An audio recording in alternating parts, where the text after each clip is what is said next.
Voilà, on est dans notre dernière vidéo, dernière session pour l'enseignement sur 2 Corinthiens. On va terminer avec les 3 derniers chapitres de ce livre. On va voir que Paul, il change d'un peu de ton. Et d'ailleurs, il y a certaines personnes qui disent que c'est peut-être la première lettre que Paul aurait écrite, ou plutôt la lettre sévère qu'il aurait écrite entre 1 et 2 Corinthiens. Mais c'est quand même pas si sévère que ça. Donc bref, toujours est-il, c'est important de reconnaître que le ton il a changé. Donc dans notre structure de la lettre, c'est un peu différent, même si Paul continue à se défendre. Paul il va utiliser beaucoup de sarcasme dans ces 3 chapitres. Et c'est bon de pouvoir lire avec du ton, parce que quand vous mettez du ton, quand vous lisez, vous voyez un peu plus ce que Paul il est en train de faire. Et le style qu'il écrit, donc comme je l'ai dit dans l'introduction, c'est un style typique des philosophes, de Socrate entre autres, de la défense socratique, où ils vont utiliser cette ironie, ce sarcasme, parler à la 3e personne. Tout ça, ça fait partie de l'argumentation. Se prendre pour un fou, se vanter des faiblesses, tout ça, c'était quelque chose que les philosophes utilisaient pour se défendre les uns des autres. Donc, au chapitre 10, Paul, il va se défendre de ce que les gens ils disent de lui. Ceux qui disent que moi je suis humble en face de vous, et qui de loin suis plein de hardiesse à votre égard. Je vous en prie, que je n'ai pas une fois présent à montrer la hardiesse et l'assurance dont je compte user avec audace contre ceux qui estiment que nous marchons selon la chair. Donc il est en train de dire qu'il y a des gens qui l'accusent de marcher selon la chair et d'être différent avec les Corinthiens quand il les voit face à face que quand il leur écrit. Il est en train de dire, attention à ceux qui nous accusent comme ça, et s'il vous plaît, ne faites pas partie de ceux qui m'accusent. Et là, il est en train de se défendre contre cette accusation que c'est pas par rapport à la chair qui se bat. C'est pas par rapport à la chair qui marche, qui agit, etc. Parce qu'il sait que c'est pas contre la chair qui se bat. Ça, on l'a aussi dans Ephésiens, il parle de ça. Car les armes avec lesquelles nous combattons ne sont pas charnelles, mais elles sont puissantes devant Dieu pour renverser des forteresses. Donc, il ne dit pas ce que c'est ces armes, pas ici en tout cas, mais avant il a parlé de la bonne odeur qui se dégage, du parfum, du trésor qui est en nous. Et toutes ces choses, c'est des armes qu'on peut utiliser, la vérité. C'est pourquoi nous gardons courage, nous persévérons. Et il parle avec ces armes, c'est pour renverser des forteresses. Et c'est une image qu'il utilise, que les Corinthiens ils connaissaient bien, parce qu'il y avait beaucoup de forteresses autour de leur ville. Donc, physiquement, ils savent à quoi ça ressemble une forteresse. Mais en plus, l'image de la forteresse était aussi utilisée par les philosophes. Je vais pas me tromper. C'est les philosophes stoïques et cyniques qui prônaient comme philosophie qu'il fallait se construire des forteresses dans la pensée pour se protéger de la malchance. Donc si on se protège dans nos pensées avec des forteresses en construisant des raisonnements, ça va nous protéger contre la malchance. Ça, c'était ce qu'ils croyaient. Donc par la malchance, c'est toutes les choses qu'ils ne contrôlent pas. Et donc Paul il est en train de dire que on se combat là contre, et nous renversons les raisonnements et toute hauteur qui s'élève contre la connaissance de Dieu. Et nous amenons toute pensée captive à l'obéissance en Christ. Donc, il disait, ces philosophies qui veulent construire des forteresses dans les pensées, il faut les détruire parce que ces forteresses, le problème, en voulant se protéger de tout ce qu'on ne contrôle pas, ça nous empêche d'avoir la connaissance de Dieu. Et donc, pour faire tomber ces forteresses, elles sont construites dans les pensées, et donc il faut amener ces pensées captives à l'autorité de Christ. Et donc, Paul, il est en train d'enseigner aux Corinthiens de pas se soumettre aux philosophies grecques, à ces raisonnements, à cette manière de penser, mais à soumettre leur pensée à l'obéissance de Christ pour qu'ils puissent connaître Dieu. Parce que s'ils sont toujours dans le raisonnement, ils vont pas pouvoir connaître Dieu. Et je pense que c'est quelque chose qu'aujourd'hui encore, même si c'est pas officiel ouvertement qu'on va parler de philosophie stoïque et cynique, mais on a cette tendance à raisonner beaucoup, et tous ces raisonnements, ça empêche la connaissance de Dieu. Parce que des fois, c'est pas raisonnable l'évangile. L'amour que Dieu a pour nous, ça se raisonne pas. Ce que Dieu a fait, ce que Dieu a donné, ça se raisonne pas. Pas tout. Et on doit pouvoir lâcher pour pouvoir le connaître, pour pouvoir entrer dans l'obéissance à Christ. Donc, amenons nos pensées toujours en soumission à Christ. Et rappelons-nous, c'est pas contre des gens qu'on se bat, mais c'est contre l'ennemi. Et on se rappelle les desseins de l'ennemi, c'était la division, le non-pardon, etc. Et ensuite, j'aime trop le ton de Paul. Au verset 7, il dit, « Regardez les choses en face. Ouvrez vos yeux.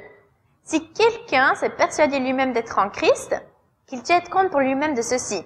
S'il est en Christ, nous le sommes aussi. » Donc, si c'est un chrétien, pourquoi il nous attaque nous? On est aussi des chrétiens.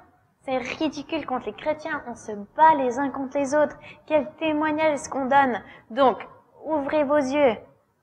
On n'est pas en train de se battre contre la chair et le sang, et on n'est pas en train de se battre entre chrétiens. Quelle image est-ce qu'on donne quand on a la division? Donc là, toujours, on a quand même le thème de la réconciliation.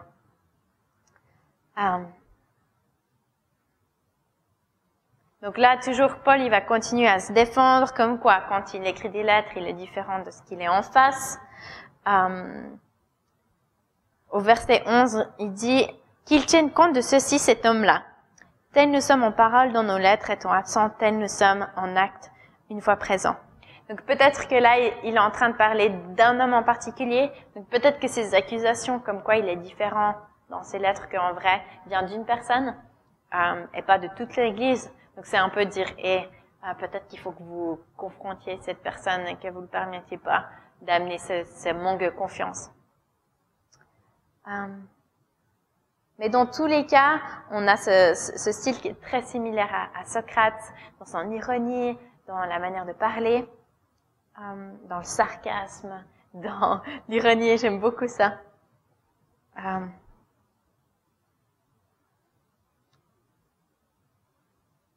Voilà, puis c'est là qu'il va commencer aussi à attaquer plus les super apôtres. Au verset 12, il dit « Nous n'osons pas nous égaler ou nous comparer à quelques-uns de ceux qui se recommandent eux-mêmes, mais en se mesurant à leur propre mesure et en se comparant à eux-mêmes, ils manquent d'intelligence. »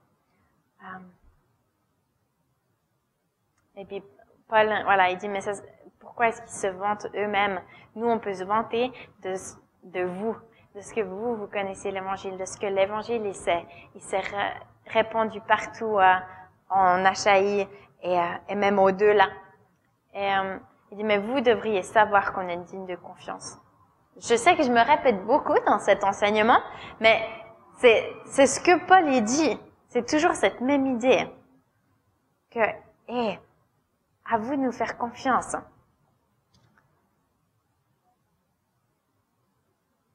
Et dans le chapitre 11, donc, il continue à cette défense. Et j'aime son ironie. Franchement, lisez ça.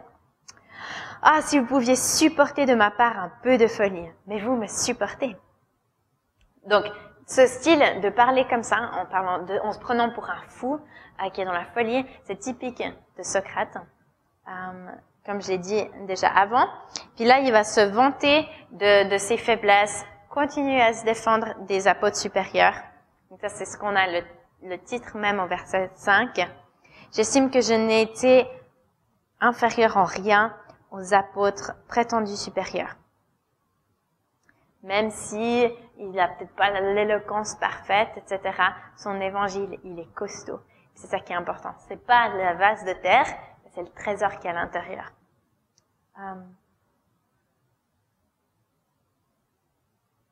Donc voilà, au lieu de se vanter, ce qu'il va faire, c'est qu'il va parler de toutes ses faiblesses.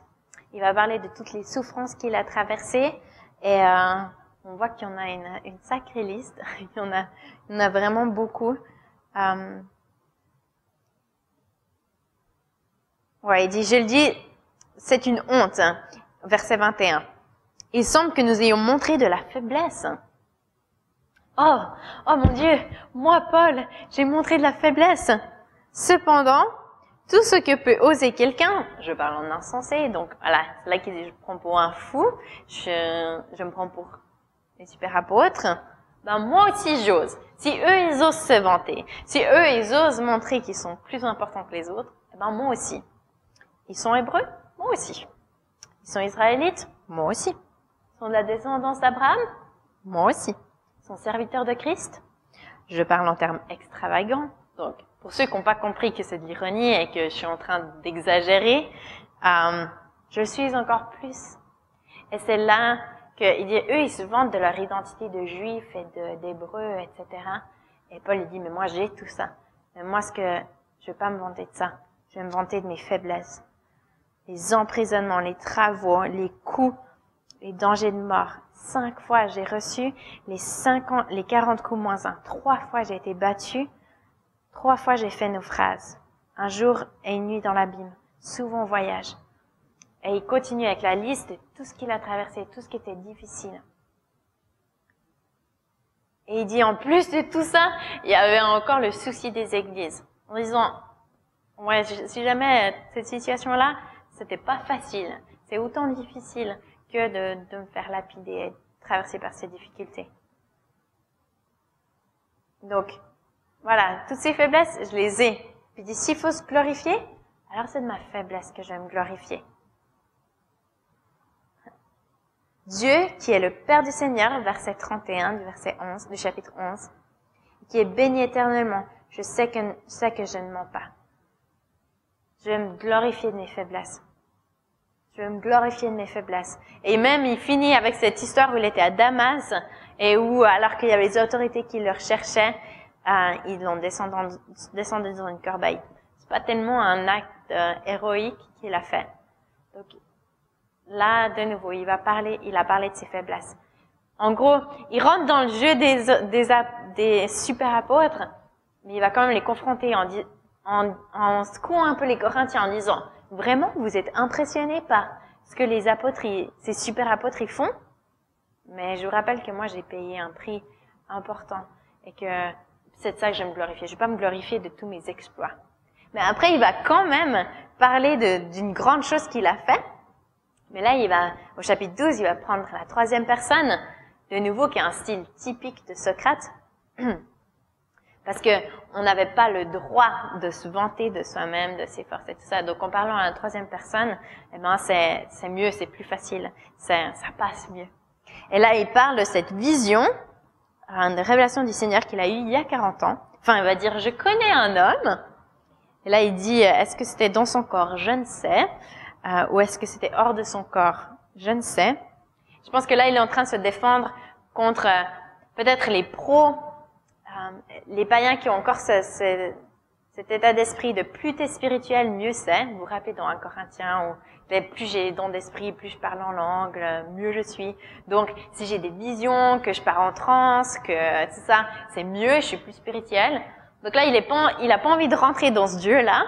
Donc, il dit, on n'a pas besoin de savoir si c'était dans mon corps ou pas dans le corps.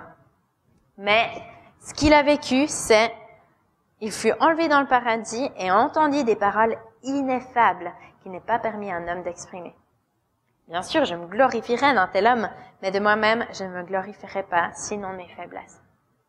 Il aurait pu profiter de dire, vous aimeriez que je vous dise tout ce que j'ai vécu comme vision? Puis il le fait quand même, vu qu'il le à la 3e personne, d'une manière indirecte.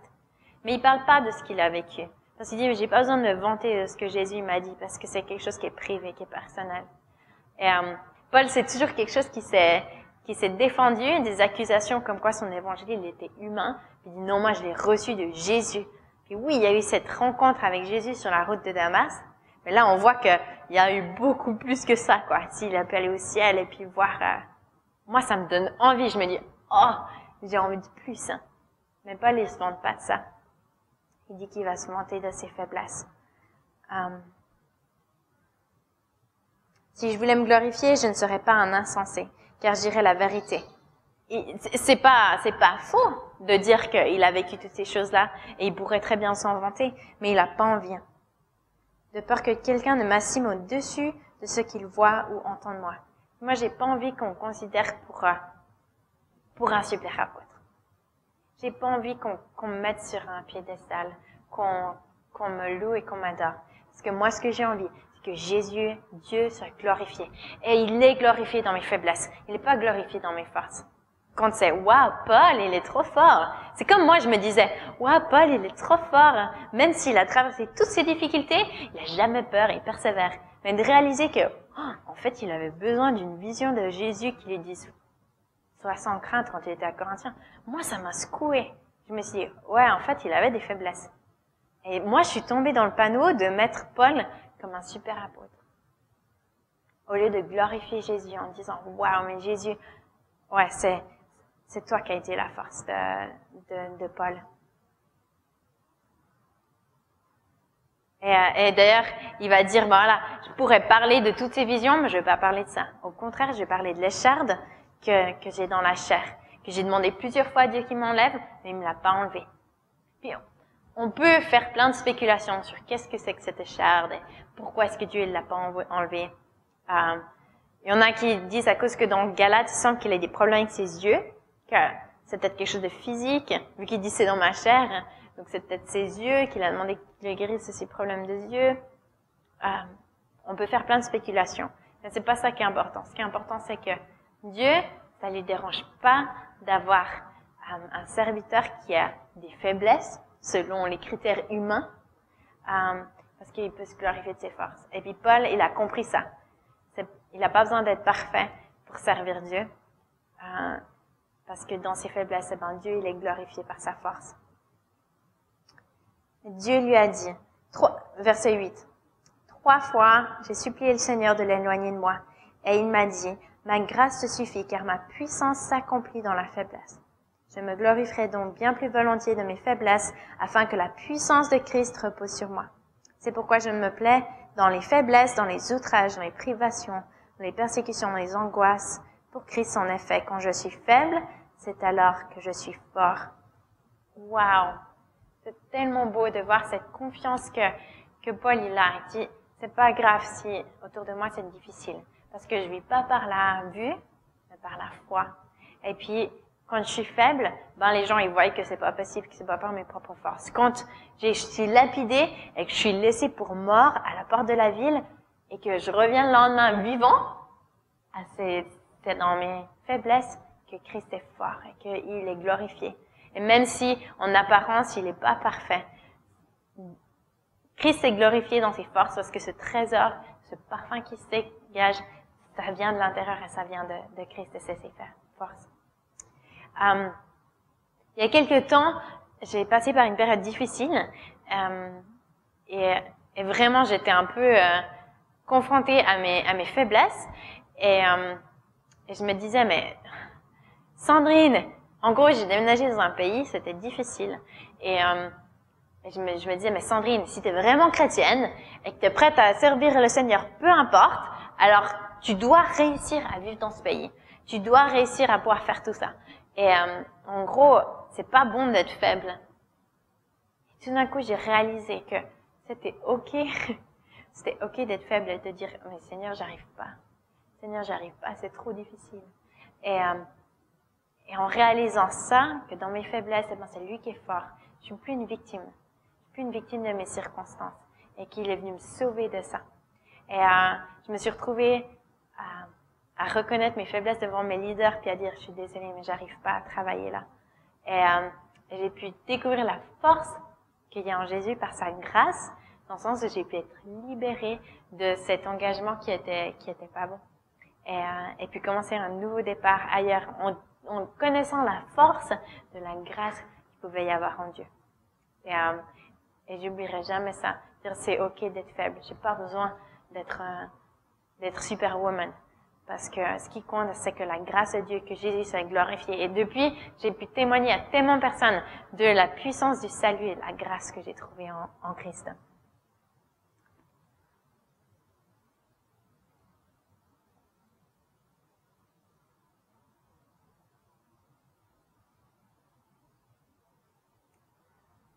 On arrive à la fin du chapitre 12, où là, Paul il va nouveau reprendre un peu toujours sa défense contre les faux apôtres. Mais aussi, il va commencer à les préparer sérieusement pour sa rencontre. Quand c'est qu'il va venir à Corinthe encore une fois de plus. Puis il dit cette fois, j'espère que je vais vous trouver bien. Et il va parler comme... Donc il va, à partir du verset 11, il va parler comme quoi lui, il a les caractéristiques d'un bon apôtre, comme il l'a dit déjà au chapitre 6, où il dit, mais même quand c'était difficile, j'ai su démontrer les caractéristiques d'un bon apôtre. Et là aussi, il dit au verset 12, chapitre 12, « Les signes distinctifs de l'apôtre ont été vus à l'œuvre au milieu de vous, par une patience à toute épreuve, par des signes, des prodiges et des miracles. » En gros, c'est pas parce que notre relation elle a été difficile, c'est pas parce que il y a eu des tensions, qu'il y a eu des confrontations, que ça fait de moi un mauvais apôtre. Je suis un bon apôtre. Et au contraire, parce qu'on a traversé ça, parce qu'on a passé cette épreuve et qu'on peut se réconcilier, c'est ça qui fait que je suis un bon apôtre. Et il parle de nouveau, il se défend des accusations comme quoi, parce qu'il aurait donné, il aurait pas demandé de l'argent, ça fait de lui un mauvais apôtre. Mais là aussi, c'est faux de dire, c'est-à-dire peut-être que les faux apôtres, ou les super apôtres, ils disaient, mais si vous nous aimiez vraiment, alors vous nous payerez. Mais Paul, il dit le contraire. C'est moi, en tant que père spirituel, c'est à moi de prendre soin de vous. C'est pas à vous de prendre soin de moi. J'attends pas de vous que vous preniez soin de moi. Mais moi, je vais prendre soin de vous et je suis prêt à me dépenser moi-même pour vous. Et puis, donc, cette lettre de 2 Corinthiens, elle est envoyée avec Tite, qui les encourage, donc ils doivent se préparer pour la collecte, à être prêts pour que ça se passe. Et puis, il leur dit, mais il vient pour que vous prépariez l'argent, mais aussi pour que vous soyez prêts, pour que j'ai pas à vous discipliner, que j'ai pas à me fâcher s'il y a des choses qui sont réglées. Donc, si le ton jusqu'à maintenant, il était encore calme, réconciliateur et tout ça, il finit quand même d'un ton assez ferme, en disant, vous imaginez depuis, ça c'est au verset 19, du verset 12, vous imaginez depuis longtemps que nous nous défendons auprès de vous. C'est devant Dieu, en Christ, que nous parlons, et tout cela, bien-aimés, pour votre édification. Car je crains de ne pas vous trouver à mon arrivée tel que je voudrais, d'être moi-même trouvé par tel que vous ne voudriez pas. Je crains qu'il y ait de la discorde, de la jalousie, des animosités, des rivalités, des médisances, des racontards, de l'orgueil, des désordres. En gros, il dit, j'ai peur qu'on recommence à zéro. Alors, s'il vous plaît, préparez-vous avec l'argent pour la collecte, pour que ceux de la Macédoine puissent voir que vous êtes digne de confiance, mais aussi dans votre marche avec Dieu. Montrez que vous êtes mature. Je viens chez vous pour la 3e fois, il dit au début du chapitre 13, et j'ai envie que ça puisse bien se faire. Il a dit, mais je vous ai dit la dernière fois que je suis venue, rappelez-vous, la dernière fois qu'il est venu, c'était pas une très bonne rencontre. Il dit, je vais le dire encore, je n'épargnerai pas ceux qui ont des tensions. Mais rappelez-vous, il a construit jusqu'à maintenant, il a reconstruit la confiance jusqu'au chapitre 13 et il dit maintenant, ok, vous savez que je vous aime, vous savez qu'on est réconciliés avec Dieu et du coup les uns avec les autres. Alors maintenant, continuez à marcher. Et puis au verset 5 du chapitre 13, il dit, examinez-vous vous-même pour voir si vous êtes dans la foi. Éprouvez-vous vous-même. Ne reconnaissez-vous pas que Jésus est en vous, à moins peut-être que l'épreuve ne soit pour vous un échec. Donc il dit, mais regardez à l'intérieur. Vous êtes en train de dire que c'est moi qui vous donne la faute. Vous êtes en train de dire, c'est moi qui vous accuse. C'est moi qui est en train de vous juger. Mais à vous de regarder. Vous avez Jésus en vous. Donc demandez-lui qu'il vous montre s'il y a des choses que vous devez régler pour que vous puissiez être prêts. De nouveau, il dit, nous réjouissons que nous sommes faibles alors que vous êtes forts. Et c'est ce qu'on prie pour vous. Donc là, il est en train de terminer, d'amener une conclusion à sa lettre. Donc de nouveau, verset 10, c'est pourquoi absent, j'écris cela afin que présent, je n'use pas de sévérité. Vous pouvez me faire confiance. Continuez de me faire confiance. Et puis, verset 11, au reste, frères, soyez dans la joie, tendez à la perfection, consolez-vous. Il reprend le même terme qu'il avait dans l'introduction. Ayant en même pensée, vivant en paix, et le Dieu d'amour et de paix sera avec vous. Saluez les uns les autres par un saint baiser, tous les saints vous saluent, que la grâce du Seigneur Jésus-Christ, l'amour de Dieu et la communion du Saint-Esprit soient avec vous tous. Donc voilà, il termine avec tout ce qui est concret dans cette lettre, mais on voit que c'est un message qui est tellement riche. J'espère qu'au travers de cet enseignement de 2 Corinthiens, je suis désolée, j'étais un peu vite à la fin, mais que vous avez pu découvrir les émotions qu'il y a en Paul, son amour qu'il a pour les Corinthiens, comme avant tout, c'est sur Dieu qui se défend. C'est en s'appuyant sur Dieu qui se défend. Parce qu'il sait que sa foi, elle est en Dieu, son évangile, il est en Dieu. S'il peut donner, c'est grâce à Dieu. C'est Jésus qui s'est donné en premier et du coup, il peut donner à d'autres. Et puis c'est un encouragement pour les Corinthiens à le défendre, à se réconcilier avec Dieu, à se réconcilier avec lui, à pas avoir honte des faiblesses, à pas avoir besoin d'être tout dans l'apparence, mais à s'inquiéter du trésor qu'il y a en eux, à l'odeur qu'ils dégagent, à ce qu'ils reflètent en tant que miroir. Et je vais pas vous laisser avec un défi spécifique. Je crois que je vous ai laissé pendant l'enseignement plusieurs choses. Alors peut-être pour vos mises en application finale, reprenez une des applications du livre un des défis que je vous ai lancé. Mais moi, j'ai quand même terminé avec le fait, un des messages qui me touche le plus, c'est en Dieu, nous sommes une nouvelle création. Et on n'a pas besoin d'avoir peur de nos faiblesses. On peut être réconciliés les uns avec les autres. On est réconciliés avec Dieu. On peut donner généreusement parce qu'on est une nouvelle création et qu'on puisse traiter les uns et les autres comme des nouvelles créations, comme des nouvelles créatures, comme des gens qui sont nés de nouveau, qui ont leur identité qui est en Dieu. Voilà, je vais vous laisser avec ça. Merci de m'avoir écouté. Merci pour votre attention. Je me réjouis de lire vos devoirs sur vos découvertes que vous avez faites sur ce livre. Et je vous dis à bientôt pour un prochain enseignement.